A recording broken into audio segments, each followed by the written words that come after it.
የቢሊየነሩ ልጅ አድሪያና በአውቶቡስ አደጋ ህይወቷ ማለፉ ታምኖ 20 ዓመታት አልፈዋል። ነገር ግን ይህንን እውነት ጥርጣሬ ውስጥ የሚከት አንድ አስገራሚ ክስተት ተፈጠረ። ሪካርዶ ኮስታ በመንደር ውስጥ ድንገት ያገኛት ያችን ወጣት በድንጋጤ ተመለከታት። በአንገቷ ላይ ያለው ያውድ የአንገት ሐብል ሌላ ታሪክን ይናገራል። ለመሆኑ ይህች ደሃ ልጅ ይህንን ውድ ሐብል ከየት አመጣችው? ቢሊየነሩ ከ20 ዓመታት በፊት ከተለየችው ልጁ ጋር ምን የሚያገናኛት ነገር ይኖር ይሆን? የጠፋችው ልጁ እሷ ትሆን ወይስ አጋጣሚ? ያሳደገቻት እናቷስ የደበቀቻት ሚስጥር ምንድነው? ዛሬ ሚስጥሮች ሲገለጡ፣ እንባዎች ሲፈሱና የማይታመን ዳግም መገናኘት ሲፈጠር እናያለን። ይህንን ታሪክ ከሰማችሁ በኋላ ስለ እድል ያላችሁ እይታ በእርግጠኝነት ይቀየራል። እስከ መጨረሻው ተከታተሉት። ሰላም ውድ ቤተሰቦቻችን እንደምን አላችሁ? ታሪኩን ከመጀመራችን በፊት እስኪ ይህንን አስደናቂ ታሪክ ከየትኛው የዓለም ክፍል ሆናችሁ እየተከታተላችሁት እንደሆነ ኮሜንት ላይ ጻፉልን። ያሁላችሁንም ማወቅ እንፈልጋለን። ያላችሁበትን ሀገር ወይም የከተማችሁን ስም ንገሩን። ትንሽ ደግነት የሰውን ህይወት ይለውጣል ብላችሁ የምታምኑ ከሆነ ላይክ አድርጉና ጀምሩት። የናንተ አንድ ላይክ ለቻናላችን እድገት ትልቅ ዋጋ አለው። እንደዚህ አይነት ታሪኮችን መስማት የምትወዱ ከሆነ ደግሞ በየቀኑ ወደ እናንተ የምናደርስበትን የዩቲዩብ ቻናላችንን ሰብስክራይብ አድርጉ። የምንለቃቸው አዳዲስ ታሪኮች እንዳያመልጧችሁ የደውል ምልክቱን ተጫኑ። አሁን በቀጥታ ወደ ታሪካችን እንመለስ። ይህ የአንገት ሐብል ልጄ ነው፣ ቢሊየነሩ ለቤት ሰራተኛዋ በጩኸት ተናገረ። ነገር ግን እሷ የገለጠችለት ነገር እንባው እስኪፈስ ድረስ አሳዘነው። አዳራሹ በሰው ተሞልቷል። የወርቅ መብራቶች በብርጭቆች ላይ ያንጸባርቃሉ። እንዲሁም ለስላሳ ሙዚቃ የሪካርዶ ኮስታ አዲስ ኩባንያ ምረቃ ላይ ያለውን ውብ ድባብ ሞልቶታል። እርሱ በጽኑ እይታ ነገር ግን ሊያጠፋው ባልቻለው ሐዘን ተሞልቶ ወደ መድረኩ ወጣ። ማይክሮፎኑን ይዞ በጥልቀት ተነፈሰና እዚህ ደረጃ ላይ ስላደረሰው የህይወት ጉዞ መናገር ጀመረ። የጥረቱን ያጣቸውን ነገሮች እና እንዴት ሚስቱ የሁሉም ነገር እውነተኛ መሰረት እንደነበረች አስታወሰ። ታዳሚው በዝምታ ያዳምጠው ነበር። ዓለምን ድል ያደረገ የሚመስለውን ነገር ግን በውስጡ ምንም ሊሞላው የማይችል ባዶነት የተሸከመውን ሰው ቁመና እያደነቁ ነበር። ይህ ምሽት መታገልን ላስተማረችኝ ባለቤቴና በጣም ቀድማ ለሄደችው ልጃችን መታሰቢያ ነው አለ በታነቀ ድምጽ። ሰዎች እርስ በርሳቸው በትዝብት ተያዩ። ስለ አደጋው፣ ስለ ሰካራሙ አሽከርካሪ ድንገተኛ ዜናና መልስ ስላላስገኙት ፍለጋዎች ማስታወሱን ቀጠለ። በፍጹም የልጄን አስክሬን አላገኘንም እና እናቷ በገዛ እጆቿ የሰራችው ያ የአንገት ሐብል ጠፍቷል። የጠፋው የዚያ ቤተሰብ የፍቅር ምልክት ነበር። ቃላቶቹ በመላው አዳራሽ ውስጥ አስተጋቡ። ለጥቂት ጊዜ ሙዚቃው እንኳን ቆመ። የሪካርዶ ጎልማሳ ልጅ ዲያጎ ኮስታ አባቱን በኩራትና በጭንቀት ድብልቅ ስሜት ይመለከተው ነበር። ያ ንግግር መታሰቢያ ብቻ ሳይሆን ለዓመታት የታመቀ የውስጥ ስሜት መውጫ መሆኑን ያውቅ ነበር። በዚያን ጊዜ ነበር የሪካርዶን ትኩረት አንድ ነገር ይሳበው። በአዳራሹ ጥግ ላይ አንዲት ሰራተኛ በዝምታ ብርጭቆችንና ናፕኪኖችን ትሰበስብ ነበር። እሷ አድሪያና ነበረች። ለዚያ ምሽት ብቻ የተቀጠረች ወጣት የጽዳት ሰራተኛ። የእርሱ እይታ በአንገቷ ላይ አረፈ። ከቀላል ዩኒፎርም አንገት ስር ትንሽ ብልጭታ ይታያል።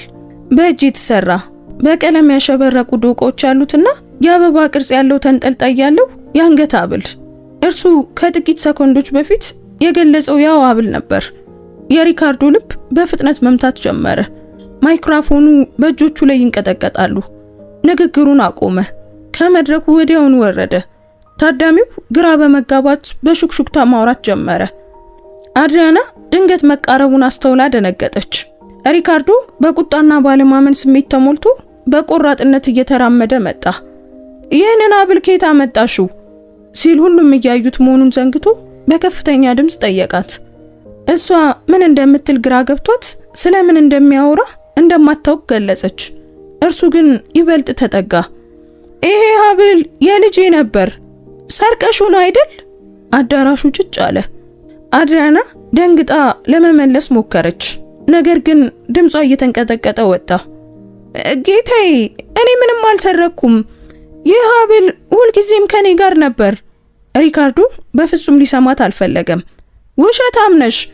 ይህ ሐብል ልጄ የሞተችበት አደጋ ጊዜ ነው የጠፋው። የጽዳት ቡድኑ ስራ አስኪያጅ በሁኔታው ተረብሾ ወደ እነርሱ ሮጠ። በመካከላቸው ገባ። ለቢሊነሩ ይቅርታ ጠየቀና ሳያስበው አድሪያና ከስራ መባረሯን በከፍተኛ ድምፅ አወጀ።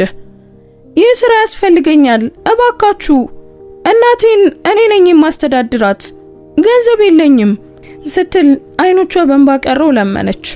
ነገር ግን ስራ አስኪያጁ ከኩባንያው ጋር ያለውን ውል እንዳያጣ ስለሰጋ እንድትወጣ አዘዘ። የአዳራሹ ዝምታ በሹክሹክታና በትዝብት እይታዎች ብቻ ተሰበረ። ሪካርዶ በቁጣና በህመም እየተንቀጠቀጠ ጀርባውን ሰጥቶ አካባቢውን ለቆ ወጣ። ዲያጎ አባዬ ይበቃል፣ ይሄ ነገር ይበቃል በማለት ሊያስቆመው ሞከረ። ነገር ግን ሰውየው ገፍቶት በጎን በኩል ባለው በር ወጥቶ ጠፋ። አድሪያና ጥቂት የነበራትን ዕቃዎች የያዘችውን ትንሽ ቦርሳ ይዛ ፊቷ በእንባርሶ በፍጥነት ወጣች። ከውጭ ያለው የማለዳው ቀዝቃዛ ንፋስ ይበልጥ የሚቀጣት ይመስል ነበር። ምን እንደተፈጠረ ለማወቅ እየሞከረች ያለ ዓላማ ተጓዘች። ሀብሉን ሰረቅሽ አለኝ፣ ግን እኮ ይሄ ሀብል ሁልጊዜም ከኔ ጋር ነበር። በአፍረት ወይም በጭንቀት እንደምታለቅስ ሳታውቅ በለሆሳስ ይህንን ቃል ትደጋግም ነበር። ከደቂቃዎች በኋላ ዲያጎ ያንን ትዕይንት ከአይምሮ ማውጣት ስላልቻለ እሱም አዳራሹን ለቆ ወጣ። ያቺ ወጣት ስትዋረድ የታየችበት ምስልና ያ በጣም የታወቀ የአንገት ሀብል እረፍት ነሳው።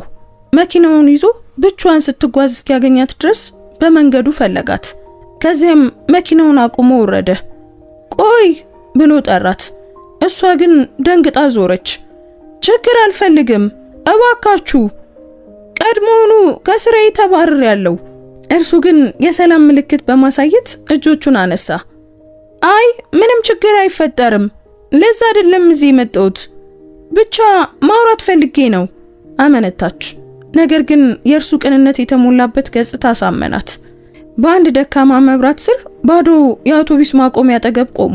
ዲያጎ የአንገት ሀብሉን እየተመለከተ በጥንቃቄ ጠየቃት። ቆይ ይሄንን ከየት እንዳመጣሽው ልትነግሪኝ ትችያለሽ? አድሪያና በጥልቀት ተነፈሰች።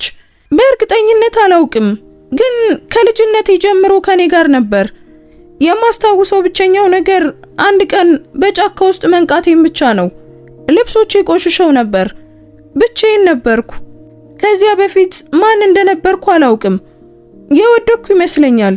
ጭንቅላቴን ተመትቼ ትውስታዬን አጣው። ብቻ አላውቅም። ዲያጎ ሆዱን ባርባር እያለው በዝምታ ቆመ። እና ያኔ ስንት ዓመትሽ ነበር? ለጥቂት ጊዜ አሰበች። 7 ዓመቴ። በጣም ረጅም ጊዜ ሆኗል። ከዚያን ጊዜ ጀምሮ ኢዛቤላ የምትባል ሴት ተንከባከበችኝ። እሷ እናቴ ናት። እሷ ናት ያሳደገችኝ። ማንም ሰው ሌላ ነገር ተናግሮ አያውቅም። ዲያጎ ምራቁን ዋጠ። ቀኖቹ ከእህቱ መጥፋት ጋር በትክክል ይገጥማሉ። 7 ዓመት ሲል ስሜቱን ለመደበቅ እየሞከረ በሹክሹክታ ተናገረ። ድምጹን ለማረጋጋት እየሞከረ እና ሁልጊዜም በዚህ መንደር ነው የኖርሽው ሲል ጠየቃት። እሷን በእውነታ መለሰችለት። አዎ ሁሉም እዚያ ያሉት ያውቁኛል። ቀላል ቦታ ነው፣ ግን ሁሉንም ነገር የተማርኩበት ቦታ ነው። ይህ ሀብል ለአባት ምን ያህል አስፈላጊ እንደሆነ አላውቅም። ለእኔ ግን የልጅነት ብቸኛ ትዝታዬ ነው። እርሱ ተንጠልጣዩን በቅርበት ተመለከተው። እናቱ በሁሉም ደብተሮች ላይ የምትስለው ያው ስዕል፣ ባለ 5 ቅጠል አበባ። እኔ ተረድቻለሁ አላት። ጭንቀቱን ለመቆጣጠር እየሞከረ ነበር። ለሆነው ነገር ሁሉ ይቅርታ ጠይቅሻለሁ። አባቴ ያንን ማድረግ አልነበረበትም። አድሪያና ወደ መሬት ተመለከተች። እርሱ ተቆጥቶ ነበር እና እረዳዋለሁ። ብቻ እንደ ሌባ መቆጠር አልፈልግም ነበር። ይህ ስራ በዛ ላይ ያለኝ ብቸኛው ነገር ነበር። ሰዓቷን ተመልክታ ወደ ኋላ አንድ እርምጃ ተጓዘች። መሄድ አለብኝ። ምናልባት ሌላ የጽዳት ስራ አግኝቼ ያጣሁትን ገንዘብ ላገኝ እችላለሁ። ቀድሜ ከደረስኩ አሁንም ይቀበሉኛል። ዲያጎ ፈገግ ለማለት ሞከረ። ከዚህ በላይ ምንም ልትነግሪኝ አይገባም። ነገር ግን ለአባቴ ምንም እንደማልናገር ቃል እገባለሁ። ብቻ አንቺ ተጠንቀቂ እሺ። እሷም በደከመ እይታ አይታው አመሰግናለሁ ብላ ቀስ እያለች ሄደች። ዲያጎ ጥግ ላይ እስክትሰወር ድረስ ለጥቂት ጊዜ ቆሞ ተመለከታት። ከዚያም መኪና ውስጥ ገባ። ነገር ግን ሞተሩን ማስነሳት አልቻለም። ስልኩን አውጥቶ ጋለሪውን ከፈተና ልክ እንደሱ አይነት የአንገት ሐብል ያደረገችውን የእህቱን የድሮ ፎቶ ተመለከተ። ከዚያም አሁን በድብቅ ያነሳውን አድሪያና ያንን ሐብል አድርጋ የሚያሳየውን ፎቶ ተመለከተ። ይሄ ነገር አጋጣሚ ሊሆን አይችልም፣ በፍጹም አጋጣሚ አይደለም ብሎ አሰበ። ፍርሃትና ተስፋ እየተቀላቀለበት ልቡ በፍጥነት ይመታ ነበር። አድሪያና ቤት ስትደርስ ምሽቱ ጸጥ ያለ ነበር። ወደ መንደሩ የሚደረገው ረጅም ጉዞ ከወትሮው ይበልጥ የከበደ ይመስላል። እያንዳንዱን እርምጃ በመራራ የአፍረትና የፍርሃት ስሜት የታጀበ ነበር። በሩን ስትገፋው እናቷ ኢዛቤላ ወንበሩ ላይ ተቀምጣ በሻማ ብርሃን የተቀደደ ጨርቅ ለመስፋት ስትሞክር አገኘቻት። ምነው ዘገየሽ ልጄ ስትል የደከሙ አይኖቿን አንስታ ጠየቀች። አድሪያና በሚንቀጠቀጥ ድምጽ መለሰች። አንድ በጣም አስከፊ ነገር ተፈጥሯል እማዬ፣ በሰው ሁሉ ፊት ተዋረድኩ። ኢዛቤላ መርፌውን አስቀምጣ በጭንቀት ተነሳች። ምንድነው የሆነው? የቤቱ መብራት ከተቋረጠ ቀናት ተቆጥሯል። አካባቢው በትንሽ ነበልባል ብቻ ይበራ ነበር። የጋዙ ሽታና እዚያ አሁን ያየችው ትንሹ ብርሃን እዚያ በግብዣው ቦታ ከነበረው ድንቅ ውበት ጋር ሲነጻጸር ያለው ልዩነት ጎልቶ ታያት። አድሪያና የሆነውን ነገር የከሰሳትን ሰው ሐብሉን ሰረቅሽ እንደተባለችና እንደተባረረች አጫወተቻት። ሌባ አለኝ። ይህ ሐብል ከዓመታት በፊት የሞተችው ልጁ እንደሆነ ተናገረ። እምላለው አልገባኝም። ቆይ ምን ማለቱ ነው እማዬ? ይህ ሐብል እኮ ሁልጊዜም ከኔ ጋር ነበር፣ የኔ ነበር አለች እንባ እየተናነቃት። ኢዛቤላ በመገረም አይኖቿን አቀረቀረች። አምላኬ ሆይ ይህ ሰው ካንቺ ምን ፈልጎ ነው? እነዚህ ሀብታሞች በጣም አደገኛ ናቸው አድሪያና። ይህንን ነገር ብንረሳው ይሻላል። አድሪያና በጭንቀት ራሷን ነቀነቀች። ቆይ ግን እማዬ እንዴት እረሳዋለሁ? በሰው ሁሉ ፊት እኮ ነው ያዋረዱኝ እና ይሄ ሁሉ የሆነው ደግሞ ራሴን ካወቅኩ ጀምሮ በማደርገው ነገር ምክንያት ነው። በዚህ ምክንያት አለች ወደ አንገት ሐብሉ እያሳየች። ኢዛቤላ በጥልቀት ተነፈሰችና ሐብሉን ለመንካት ተጠጋች። ምናልባት ለጥቂት ጊዜ ብታስቀምጩ ይሻል ይሆን? እንደዚህ አይነት ሰዎች የፈለጉትን ማድረግ እንደሚችሉ ያስባሉ። እንደገና በዚህ እንድትታይ አልፈልግም። ወጣቷ ወደ ኋላ ፈገፈገች። አይ እማዬ ይህንን ፈጽሞ አላወልቀውም። ይህ እኮ የልጅነቴ ብቸኛ ትዝታ ነው። ከየት እንደመጣ እንኳን አላውቅም። ነገር ግን ይህንን ካላደረኩ የራሴ የሆነ አካል እንደጠፋብኝ ነው የሚሰማኝ። ኢዛቤላ ልጇ ሐብሉን አጥብቃ መያዟን እያየች በዝምታ ቆየች። ሞትወቱ እንደማይጠቅም ተረዳች። በቀረው የምሽቱ ጊዜ ብዙም አላወሩም። ኢዛቤላ ቡና አዘጋጀችና ከአድሪያን ጋር ጠጡ። ሁለቱም በዝምታ ምግባቸውን በሉ። መዝነብ የጀመረው የቀጭን ዝናብ ድምጽ ብቻ መጽናኛ ይመስል ይሰማ ነበር። አድሪያና በተዘበራረቁ ትዝታዎችና በታፈነ ልብ ጥቂት እንቅልፍ ወሰዳት። ኢዛቤላ ግን ስለ ወደፊቱ ጊዜ እየተጨነቀች በመስኮት በኩል እያየች ሳትተኛ አደረች። በማግስቱ ጧት ፀሐይ በሪካርዶ ኮስታ መኖሪያ ቤት በመስኮት በኩል ገባች። ልጁ ዲያጎም በቢሮ ውስጥ ክርኖቹን በጠረጴዛው ላይ አስደግፎ ተቀምጦ ነበር። አድሪያና የተናገረችውን እያንዳንዱን ቃል እያሰላሰለ አደረ። ታሪኳ በእርግጥ ውሸት አይመስልም። በጫካ ውስጥ መንቃቷን የገለጸችበት መንገድ፣ እድሜዋ፣ የተቀበለችበት መንገድ፣ የምትኖርበት መንደር፣ ሁሉም ካደጋው ጊዜ ጋር ይገጥማል። ቆይ ግን ይሄ ሊሆን ይችላል ሲል ስለ ጉዳዩ የወጡ የጋዜጣ ቁርጥራጮችን የያዘውን አሮጌ ፎልደር እየከፈተ በሹክሹክታ ለራሱ ተናገረ። ሪፖርቱን እንደገና አነበበው። አውቶቡሱ ከከተማው ኪሎሜትሮችን ርቆ በሚገኝ ገደል አቅራቢያ ነበር የወደቀው። የልጅቷ አስክሬን አልተገኘም ነበር። ዲያጎ ልቡ በፍጥነት ሲመታ ታወቀው። መንደሩ ከገደሉ አቅራቢያ ነበር። አድሪያና የተናገረችውን እያስታወሰ ለራሱ ደገመው። አጋጣሚዎቹ በሚያስደነግጥ ሁኔታ መገጣጠም ጀመሩ። ያለ ማስረጃ ይሄንን ለአባቱ ቢነግረው ሪካርዶ ሙሉ በሙሉ ሊፈራርስ እንደሚችል ያውቅ ነበር። ቆይ እኔ ራሴ መጀመሪያ ሄጄ ያለው ሲል ወሰነ። ተነስቶ ኮቱን ያዘና ለማንም ሳይናገር ወጣ። ከሰዓታት በኋላ የዲያጎ መኪና ረጃጅም ዛፎች ባሉበት አቧራማ መንገድ ላይ እየተጓዘ ነበር። መንገዱ ጠባብ ነበር። የስልክ መስመርም ከታየ ቆይቷል። ቦታው የተረሳ ይመስል ነበር። በመጨረሻ መንደሩ ሲደርስ ትናንሽ የእንጨት ቤቶችን፣ በባዶ እግራቸው የሚጫወቱ ልጆችንና የውሃ ባልዲ የተሸከሙ ሴቶችን አየ። አካባቢው ቀላል ቢሆንም የሆነ የሚያስደስት ነገር ነበረው።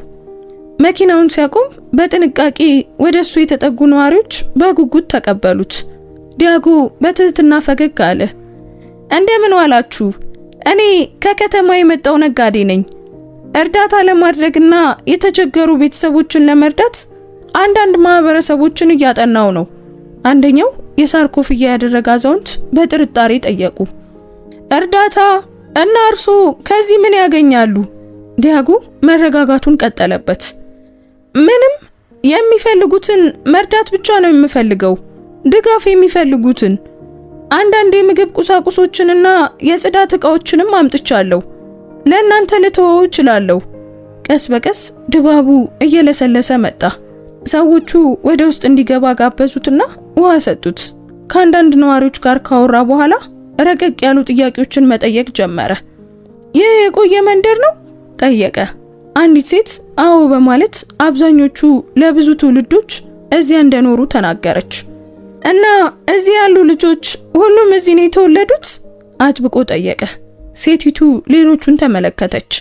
እነርሱም ሳይመልሱ እርስ በርሳቸው ተያዩ። የማይመች ዝምታ ሰፈነ። ዲያጎ ፍላጎት የሌለው ለመምሰል ነገሩን ቀየረው። አድሪያና የምትባል ከዚህ መንደር ነኝ ያለች አንዲት በጣም ጨዋ ልጅ ስላወቅኩ ነው። ስሙ ወዲያውኑ ምላሽ አስከተለ። አንዳንዶች እይታቸውን አዞሩ፣ ሌሎች ደግሞ ፈቀቅ አሉ። ኮፍያ ያደረገው ሰው ጉሮሮውን ጠርጎ በዝቅተኛ ድምፅ እንዲህ አለ። ጌታዬ፣ ያች ልጅ የዚህ መንደር ሰው አይደለችም። ያሳደገቻት ኢዛቤላ ናት። ግን ከየት እንደመጣች ማንም አያውቅም። ዲያጎ የተገረመ መሰለ። ቆይ እንዴት? ከመንደሩ መስላኝ ነበር። ሰውየው እጆቹን አጣመረ። በኢዛቤላ ከተገኘች ብዙ ዓመታት ሆኗል።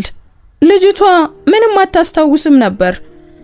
እሷ እዚህ የተወለደች ስለሚመስላት ስለ ጉዳዩ ብዙ ጊዜ አናወራም። ኢዛቤላም ከዚህ በላይ ማብራራት አልፈለገችም። የፈጣሪ ስራ ነው ትላለች። ዲያጎ ስሜቱን ደበቀ። ነገር ግን ልቡ በኃይል እየመታ ነበር። ተረድቻለሁ። ስለነገራችሁኝ በጣም አመሰግናለሁ። አዛውንቱ ራሳቸውን በመነቅነቅ እንዲህ አሉ። ግን ለልጅቷ ምንም ነገር እንዳትናገር። እሷ አታውቅም። ኢዛቤላም ብዙ ተሰቃይታለች። እባክህን ያለፈውን ነገር አትነካካ። ዲያጎ ያሉትን ነገር ለማክበር ቃል ገባ። ነገር ግን በውስጡ እዚያ ማቆም እንደማይችል ያውቀው ነበር። ኢዛቤላን መጎብኘት ነበረበት።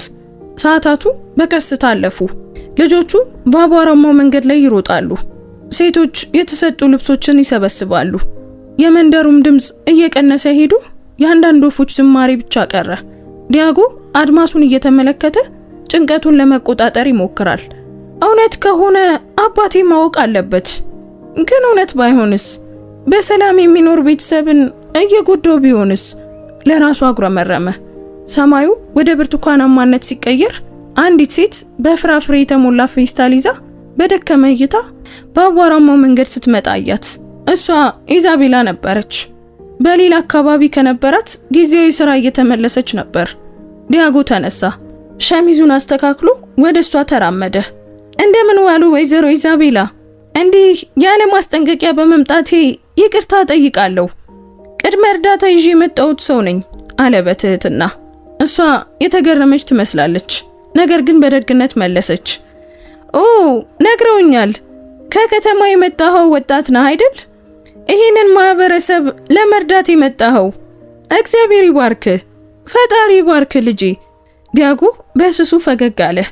በእውነቱ ትንሽ ይበልጥ ማውራት ፈልጌ ነበር። እዚህ ያሉ ሰዎች ስለ እርሱ በጣም ጥሩ ነገር ነግረውኛል። መንደሩን በአንድነት የሚያቆዩት እርሱ እንደሆኑ ተናግረዋል። ኢዛቤላ ኩራት ተሰምቷት በትንሿ በረንዳ አጠገብ ከእሷ ጋር እንዲቀመጥ ምልክት ሰጠችው። ያው የምችለውን አደርጋለሁ ልጄ። እዚህ ህይወት በጣም ከባድ ነው፣ ግን እርስ በርሳችን እንረዳዳለን። ያው የምንተርፈው በዚህ መንገድ ነው። ጉዳዩ ወዲያውኑ ወደ ሌላ አቅጣጫ እንደሚቀየር ሳታውቅ በቀላል ሁኔታ ስትናገር ተመለከታት። ስለ መንደሩ ለጥቂት ደቂቃዎች ካወሩ በኋላ ዲያጎ ርዕሱን ወደ ፈለገበት መራው። አድሪያና የምትባል ልጅ እንዳለውትም ነግረውኛል። ልጅቷን አውቃታለሁ። በጣም ጨዋ፣ ጎበዝ ሰራተኛና ጥሩ ሰው ትመስላለች። ኢዛቤላ ወዲያውኑ ፊቷ ላይ በታየ ኩራት ፈገግ አለች። ልጄ ያለችኝ እሷ ብቻ ናት። ከልጅነቷ ጀምሮ ጎበዝ ሰራተኛ ናት። በቤት ውስጥም ሆነ በውጪ እኔን ትረዳኛለች። ሁሌም ጥረቷን አታቋርጥም። አድሪያና ንጹህ ልብ አላት ጌታዬ። ከዚህ የአቧራ መሬት የተሻለ የወደፊት ጊዜ ይገባታል። ዲያጎ ድምፁን አረጋጋ። አንድ ግልጽ ጥያቄ ልጠይቁት፣ እሷ እዚህ መንደር ነው እንዴ የተወለደችው? የኢዛቤላ ፈገግታ ቀስ በቀስ ጠፋ። በማይመቸው ወንበር ላይ ተንቀሳቅሳ እይቷን አዞረች። ለምንድነው ይሄን ማወቅ የፈለከው? በዝቅተኛ ድምጽ ጠየቀች። ዲያጎ በጥልቀት ተነፈሰ። ምክንያቱም የተለየ ነገር ስላወኩኝ ነው። ከዚህ መንደር ሰው ልጅ እንዳልሆነች ነግረውኛል። እርሶ እንዳገኟት። ኢዛቤላ ለጥቂት ሰኮንዶች ዝም አለች። ድባቡ ጭጭ አለ። ከሩቅ ከሚሰማው የውሻ ጩኸት በስተቀር ሌላ ምንም ድምጽ አልነበረም። ማን ይሄንን የነገረ? ስትል ጭንቀቷን ለመደበቅ እየሞከረች ጠየቀችው። ዲያጎ በጽናት ነገር ግን ያለ ጸባጫሪነት መለሰ። ያ አስፈላጊ አይደለም። እኔ እውነቱን ማወቅ ብቻ ነው የምፈልገው። እርሶ አድሪያናን የወለዱ እናቷ ኖት? ኢዛቤላ ምራቋን ዋጠች። ወዲያውኑ አይኖቿ በእንባ ተሞሉ። አይ አይደለሁም። በመጨረሻም በታነቀ ድምጽ መለሰች። ዲያጎ እሷ እንድትቀጥል ዝም አላት። ፊቷን በእጇ ጠረገችና ለዓመታት የቆየውን ሸክም እንደምታወርድ ማውራት ጀመረች። ያችን ልጅ ካገኘኋት ብዙ ጊዜ ሆኗል ጌታዬ። በጫካ ውስጥ ወድቃ የተገኘች ራሷን የሳተች ሕፃን ብቻ ነበረች።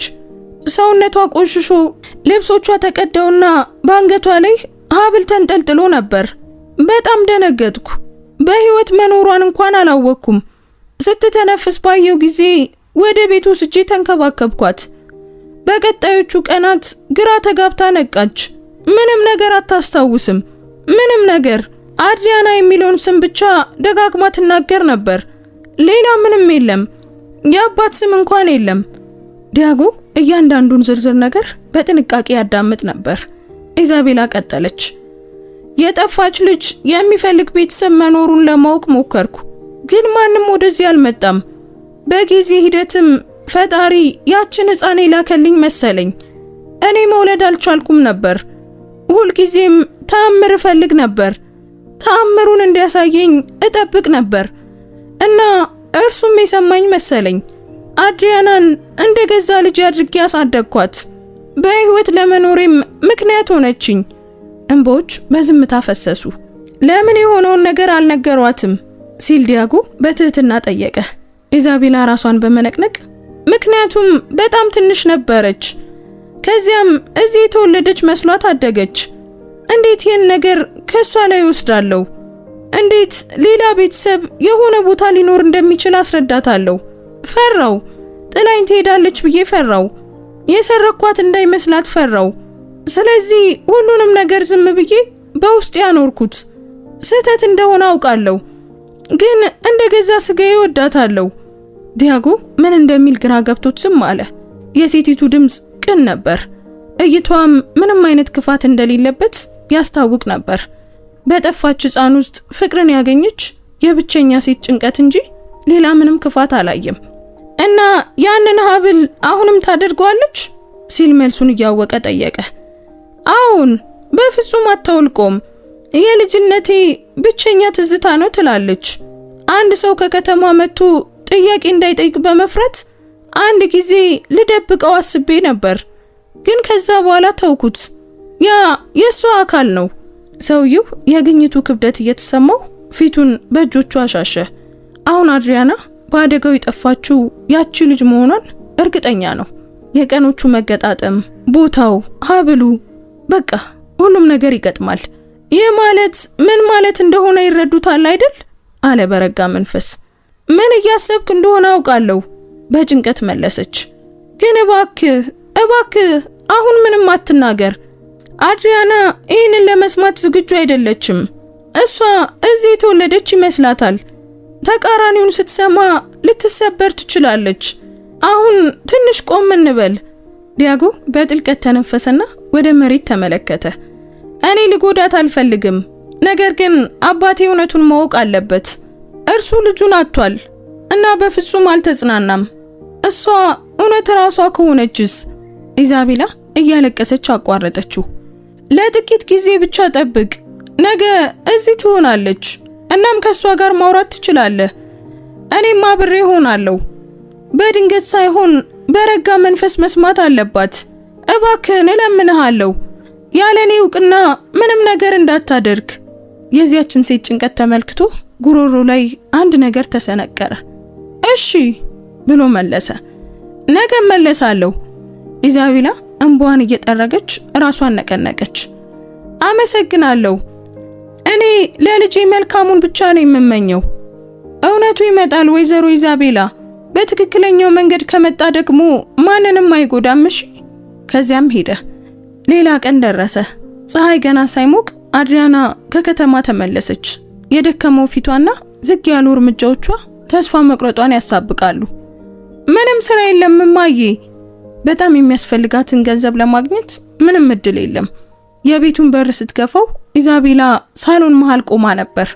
በሚንቀጠቀጡ እጆቿ ሲኒ ይዛ አገኘቻት። እማዬ ምን ነው? የሆነ ነገር ተፈጥሯል እንዴ? ከትናንት ጀምሮ እንግዳ ነገር እያሳየሽ ነው። ቦርሷን ጠረጴዛው ላይ አስቀመጠች። ኢዛቤላ ለመደበቅ ሞከረች፣ ነገር ግን ድምጿ እየተንቀጠቀጠ ነበር። አይ ምንም የለም ልጄ፣ ዝም ብዬ ደክሞኝ ነው። ያ ብቻ ነው። ግን ዛሬ እዚህ ቤት እንድትይ እፈልጋለሁ። በኋላ ላይ አንድ ማውራት ያለብን ነገር አለ። አድሪያና በሁኔታው ግራ ተጋብታ አይኖቿን አጠበበች። ስለምንድን ነው የምናወራው? ኢዛቤላ እይቷን አዞረች። ብቻ እንዳትወጪ፣ እዚህ እንደምትሆኚ ቃል ግቢልኝ። ወጣቷ በጥርጣሬ ተቀመጠች። ምንድነው እየሆነ ያለው ማዬ?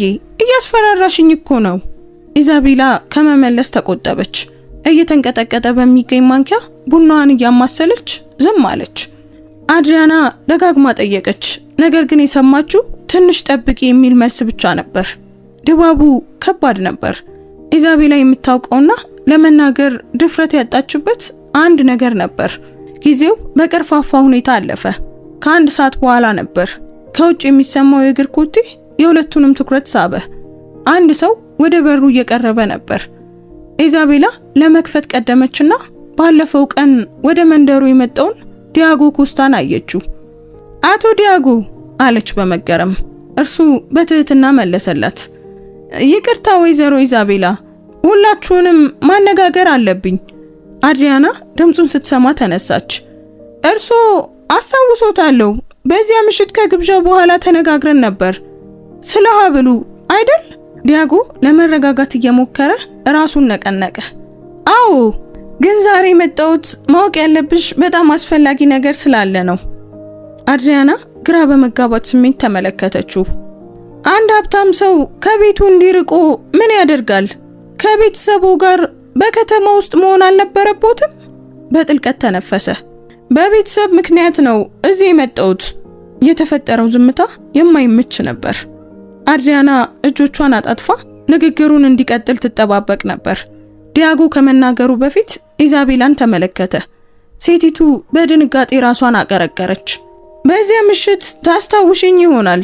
ደግሞም አባቴ ያደረግሽውን የአንገት ሐብል ባየ ጊዜ የተፈጠረውን ሁከት ታስታውሻለሽ አይደል? ያ የአንገት ሐብል የጠፋችው እህቴ ስለነበር እርሱ ከቁጥጥር ውጪ ሆኖ ነበር። አደጋው በትክክል የተከሰተው እዚህ አካባቢ ነበር። አድሪያና ሰውነቷ ሲቀዘቅዝ ታወቃት። ምን? እዚህ አካባቢ? በታነቀ ድምፅ ጠየቀች። ዲያጎም አረጋገጠላት። አሁን ከብዙ ዓመታት በፊት እዚሁ አቅራቢያ ነበር። ግድግዳውን ተደግፋ ሁለት እርምጃ ወደ ኋላ ፈገፈገች። አይ ይሄ ሊሆን አይችልም። እኔ ሁልጊዜም እዚህ ነው የምኖረው። እዚህ ነበርኩ። ነገር ግን በዚያ ቅስፈት በውስጧ የሆነ ነገር መንቀሳቀስ ጀመረ። የትዝታ ፍንጣቂዎች እንደ ብልጭታ ይመጡ ነበር። የሞተር ፍጥነት ድምፅ፣ በመስኮት በኩል የሚገባ ኃይለኛ ነፋስ፣ አንድ ሰው ስሟን ሲጠራ። አምላኬ ሆይ ስትል እጇን ወደ ጭንቅላቷ ወሰደች። ኢዛቤላ ወደ እርሷ ሮጠች። በጭንቀት ተሞልታ ነበር። ልጄ አትደንግጪ፣ ይሄ ዝም ብሎ አጋጣሚ ሊሆን ይችላል። አድሪያና እውነቱን ለመረዳት እየሞከረች ዲያጎን ተመለከተችው። እና እርሶ ቆይ በትክክል ምን እያሉ ነው? እኔ ያንተ እህት ነኝ ማለት ነው? አይ አይሆንም፣ ይሄማ እብደት ነው። ከኪስ ውስጥ አንዳንድ ያረጁ ፎቶዎችን አውጥቶ ዘረጋላት። በደንብ እዩ፣ ይህች እናቴ ናት፣ ይህች ደግሞ የጠፋችው ሕፃን ናት። አድሪያና ፎቶዎቹን በሚንቀጠቀጡ እጆቿ ተቀበለች። ልቧ በፍጥነት መምታት ጀመረ። በምስሉ ላይ ያለችው ሕፃን ተመሳሳይ የፊት ቅርጽ፣ ተመሳሳይ አይኖች፣ ያው የአንገት ሐብል ነበራት። ፎቶዎቹ ከእጇ ሊያመልጡ ጥቂት ቀራቸው። ይሄ ሊሆን አይችልም በሹክሹክታ ተናገረች። ነገር ግን ተመሳሳይነቱ ለማንም የማይካድ ነበር። ኢዛቤላ የልጇን ሁኔታ ስታይ ማልቀስ ጀመረች።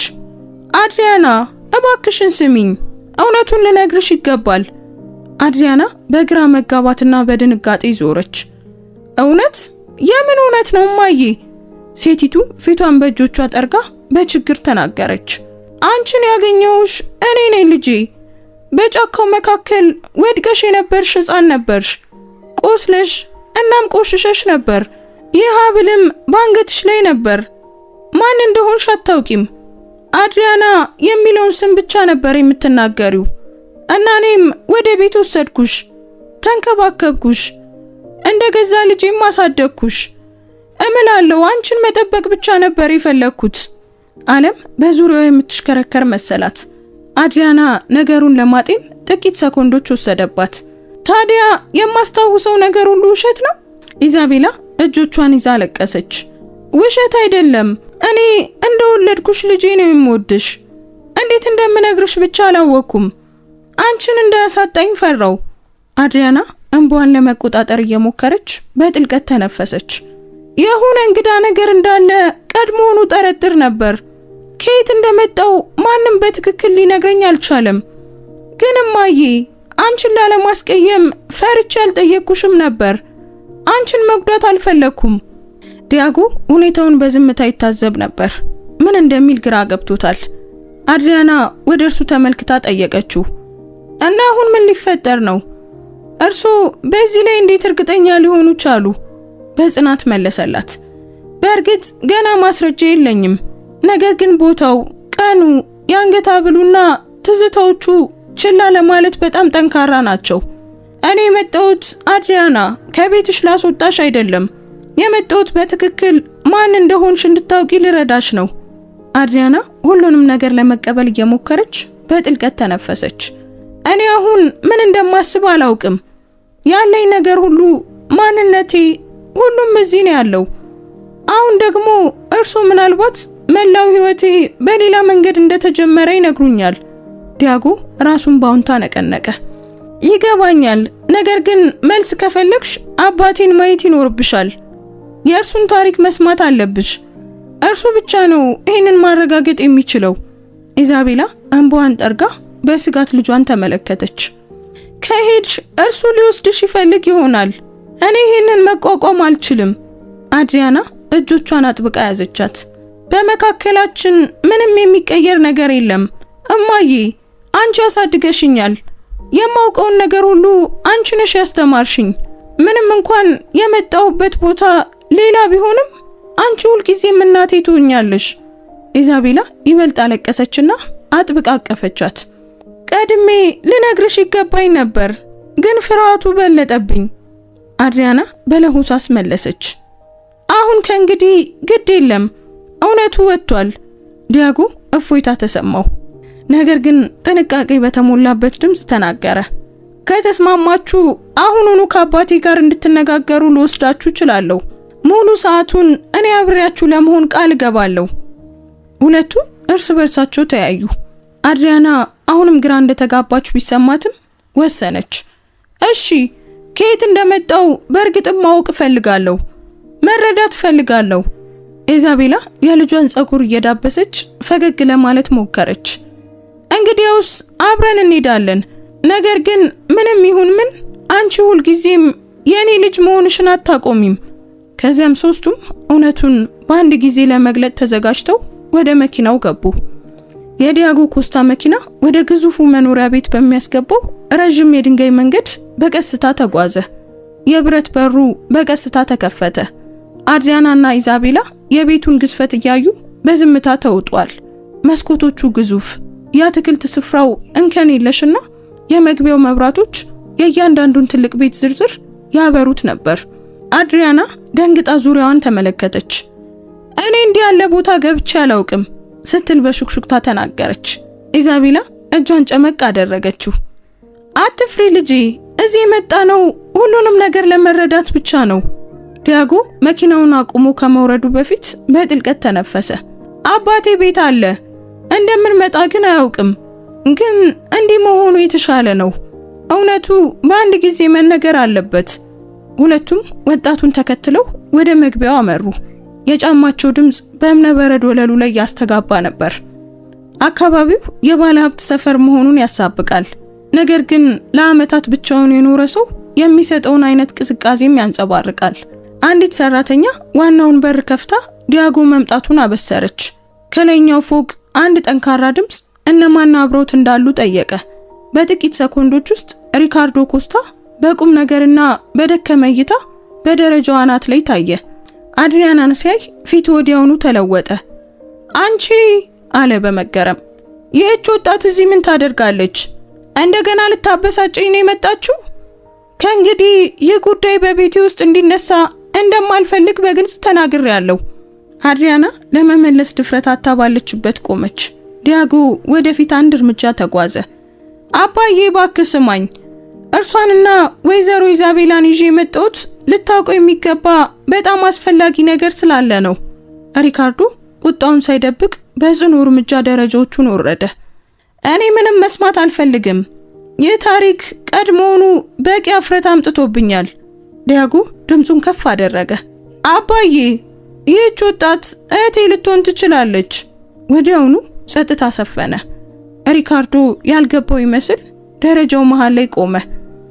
ምን አልከኝ? ዲያጎ ምራቁን ዋጠ። እሷ እህቴ ልትሆን ትችላለች አባዬ፣ አንተ በዚህ አደጋ ያጣት ልጅ። ኢዛቤላ አድሪያናን ብርታት ለመስጠት እጇን ያዘቻት። ሰውየው ግን በድንጋጤ ፊቱ ተለዋውጦ በቀስታ እየተጠጋ ነበር። ይህ እብደት ነው፣ ዝም ብሎ የተፈጠረ ወሬ ነው። ዲያጎ እየተታለልክ ነው። ልጁ ተረጋግቶ ከኪሱ አንድ ፎልደር አወጣ። አባዬ፣ ይህ የተፈጠረ ወሬ አይደለም። ወደ መንደሩ ሄጄ ከነዋሪዎቹ ጋር ተነጋግሬያለሁ። በጫካ ውስጥ ራሷን ስታ በአንገቷ ላይ ሀብሉ እንዳለ የተገኘች ሕፃን እንደነበረች ነግረውኛል። የተንከባከበቻትም ሴት እዚህ አለች። እሷ ኢዛቤላ ናት ያሳደገቻት። ሪካርዶ ኢዛቤላን በጥርጣሬ ተመለከታት። ታዲያ ከዚህ ጀርባ ያለሽው አንቺ ነሽ? በህመሜ ልትጠቀሚ ትፈልጊያለሽ ማለት ነው? እሷ በሚንቀጠቀጥ ድምፅ መለሰች። ጌታዬ፣ እኔ ምንም አልፈልግም። እኔ በማንም ላይ ክፋት እንዳልሰራው እንድታውቁልኝ እፈልጋለሁ። ይህችን የጠፋች ሕፃን አግኝቼ እንደ ገዛ ልጅ አድርጌ ያሳደግኳት። በቃ ይኸው ነው። የእርሶ ልጅ ልትሆን ትችላለች ብዬ ፈጽሞ አስቤ አላውቅም። ሪካርዶ ፊቱን በንዴት አዞረ። ይህንን የማምን ይመስላችኋል? የጠፋችው ልጄ በእነዚህ ሁሉ ዓመታት በሆነ መንደር ውስጥ ስትኖር ነበር ብዬ አምኜ የምቀበል ይመስላችኋል? ይህ የማይሆን ነው፣ እብደት ነው። አድሪያና በመጨረሻም ለመናገር ድፍረት አገኘች። እኔ አልዋሸውም ጌታዬ፣ ማን እንደሆንኩ በፍጹም አላወቅኩም ነበር። የማውቀው አንድ ነገር በጫካ ውስጥ ብቻዬን መንቃቴን ብቻ ነው። የሞተር ድምፅ፣ በመስኮት የሚገባ በጣም ኃይለኛ ነፋስና የአንድ ሰው ጩኸት ትዝ ይለኛል። ከዚያ በኋላ ሌላ ምንም ነገር የለም። ሪካርዶ ፊቱን አጨማደደ። ምን እያልሽ ነው? በጥልቀት ተነፈሰች። አውቶቡስ ውስጥ የነበርኩ ይመስለኛል። በጣም እንደፈራው ትዝ ይለኛል። ክፍት በር አይቼ የዘለልኩም ይመስለኛል። ከዚያ በኋላ ጫካው ብቻ ነበር። ቆስዬ ነቀው። ምንም ነገር አላስታውስም። ከዚያን ጊዜ ጀምሮ የኢዛቤላ ልጅ አድሪያና ሆኜ ኖርኩ። ዲያጎ ተጠጋና የድሮ ፎቶዎቹን ጠረጴዛ ላይ አስቀመጠ። አባዬ፣ የአንገት ሐብሉ ያው ነው። ፊቷም በፎቶ ላይ ካለው ጋር በጣም ይመሳሰላል። ሪካርዶ ምስሎቹን በትኩረት ተመለከተና ከዚያም አድሪያናን አያት። እጆቹ መንቀጥቀጥ ጀመሩ። ይህ ሐብል በሹክሹክታ ተናገረ። አድሪያና እጇን ወደ አንገቷ ወስዳ ሀብሉን እንዲያየው አወጣችው። ይህ ነው ጌታዬ፣ ሁልጊዜም የኔ ነበር። ሀብሉን በቀስታ ተቀብሎ እያንዳንዱን ዝርዝር ተመለከተ። ሚስቱ በገዛ እጇ የሰራችው ትንሽ የአበባ ተንጠልጣይ፣ የዶቃዎቹ ቀለሞች፣ እርሱ ራሱ ለማሰር የረዳውን ክር ለየው። ሊሆን አይችልም በሹክሹክታ ተናገረ እና እንባው መፍሰስ ጀመረ። አድሪያና በስሜት ተውጣ ወደፊት አንድ እርምጃ ተጓዘች። አሁንስ ያምኑኛል? ሪካርዶ አልመለሰም። ጊዜው እንደቆመ ሁሉ በዝምታ ተመለከታት። ልጄ አለ በመጨረሻም። ድምፁ በጣም ቀንሶ ነበር። ትንሿ ልጄ በሕይወት አለች። ለዓመታት አልቅሶ በማያውቀው ሁኔታ እየተንሰቀሰቀ በጉልበቱ ተንበረከከ። ዲያጎ ተጠግቶ እጁን በትከሻው ላይ አኖረ። እሷ እዚህ ናት አባዬ እና ደህና ናት። ሪካርዶ ኢዛቤላን ተመለከተና በእንባው መሃል እንዲህ አላት። እርሱ ሕይወቷን አትርፏል።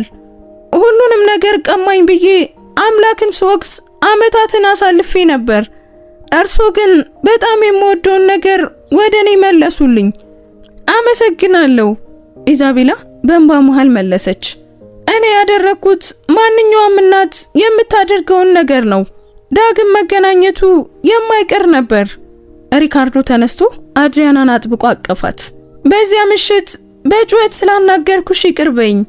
በህመሜ ምክንያት ታውሬ ነበር። ማን እንደሆንሽ ባውቅ ኖሮ የዛኔ ባውቅ ኖሮ ያንን አላደርግም ነበር። ህመሙ በስቶብኝ ነው ልጄ። እሷም በቅፉ ሆና አለቀሰች። ምንም አይደለም። እኔም ማን እንደሆንኩ እርሶም ማን እንደሆኑ አላወቅኩም ነበር። ዲያጎ በስሜት ተውጦ ይታዘብ ነበር። ጠፋብኝ ብሎ ያሰበው ቤተሰብ በሆነ መንገድ እንደገና ተሟልቷል። ከጥቂት ደቂቃዎች በኋላ ሪካርዶ ፈቀቅ ብሎ ፊቱን ጠረገ። ከዛሬ ጀምሮ እዚህ ከኔ ጋር ትኖሪያለሽ።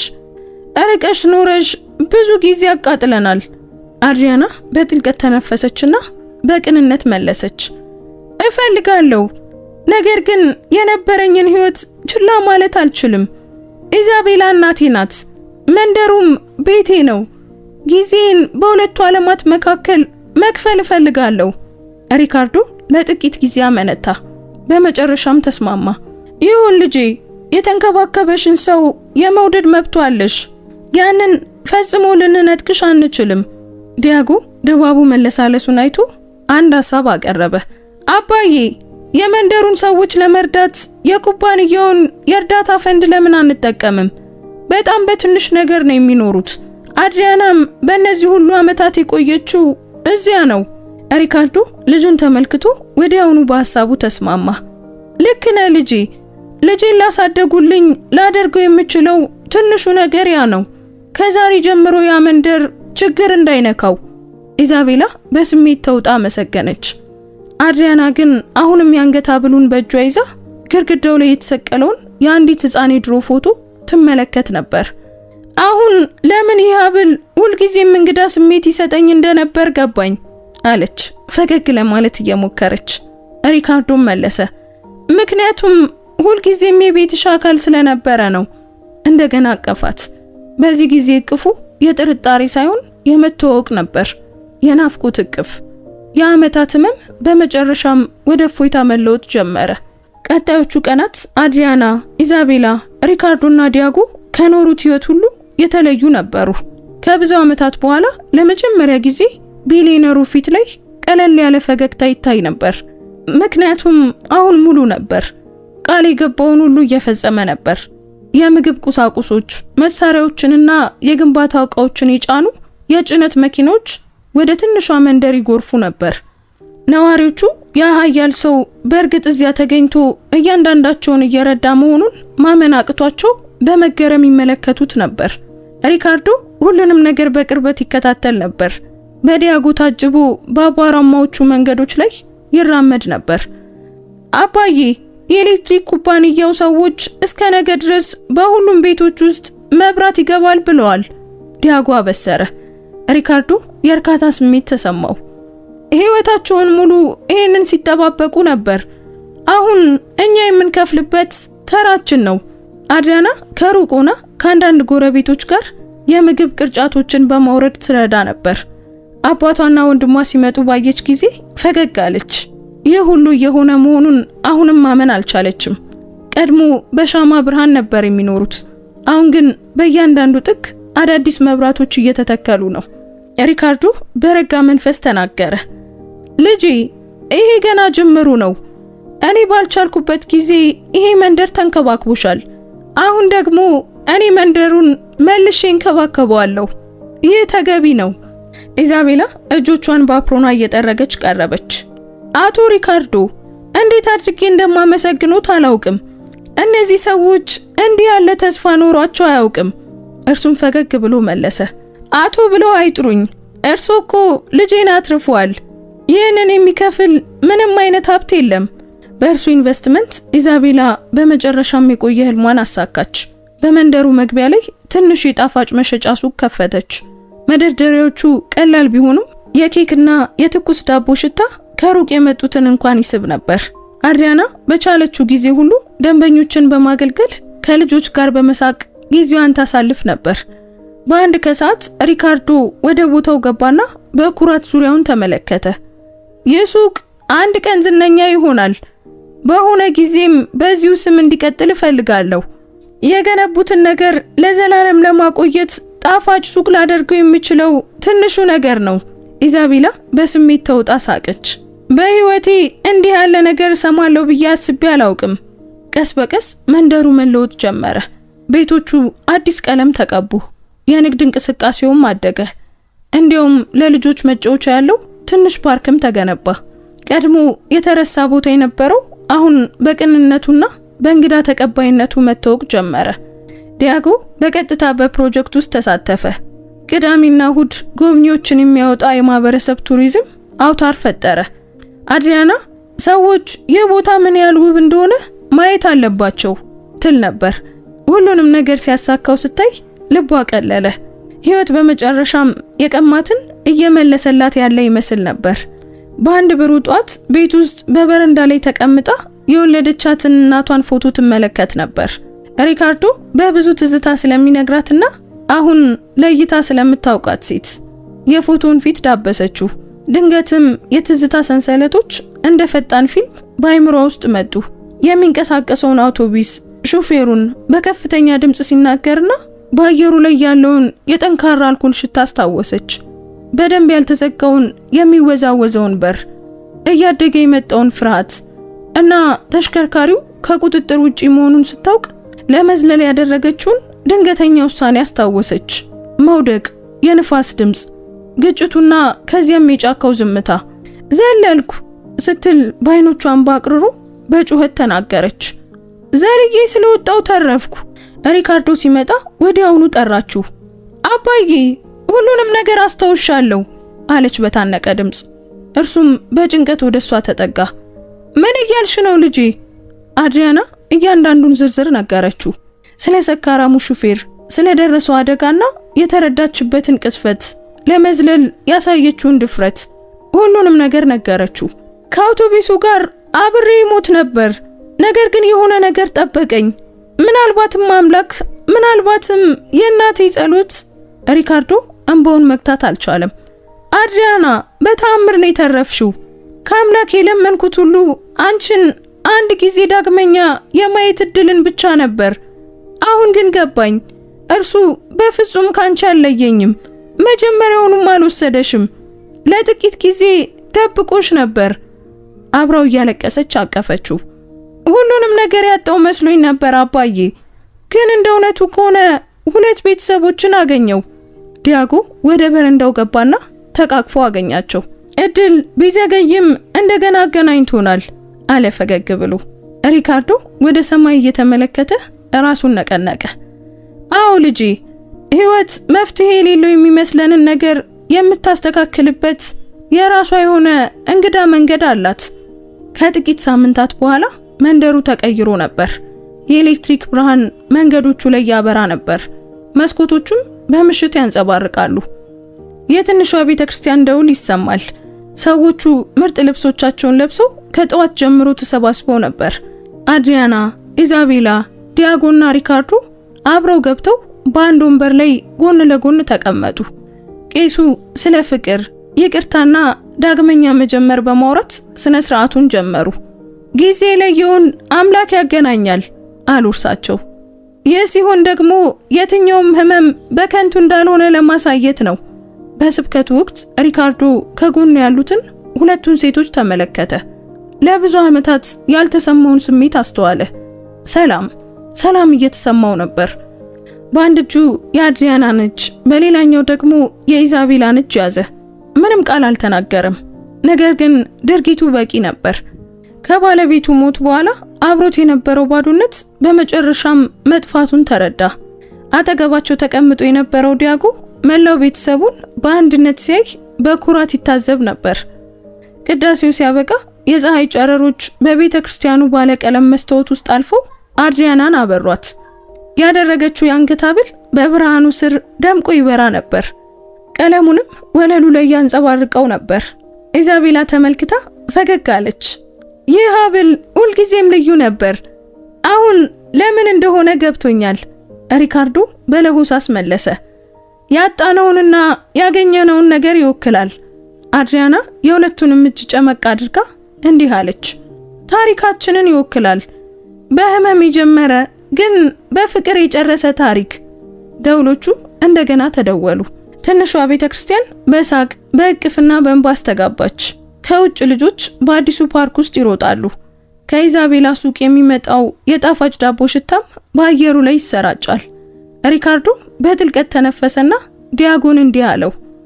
ዙሪያ ነይ ልጄ፣ በእርግጥም አስፈላጊ የሆነው ነገር ሁሉ ይህ ነው።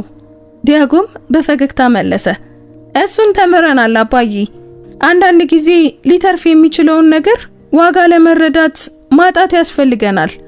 አድሪያና ወደ ሰማይ ተመልክታ አይኖቿን ጨፈነች። ነፋሱ ፊቷን ሲመታው ተሰማት። የመስታወቱ ብርሃን አሁንም በሐብሏ ላይ ያንጸባርቅ ነበር።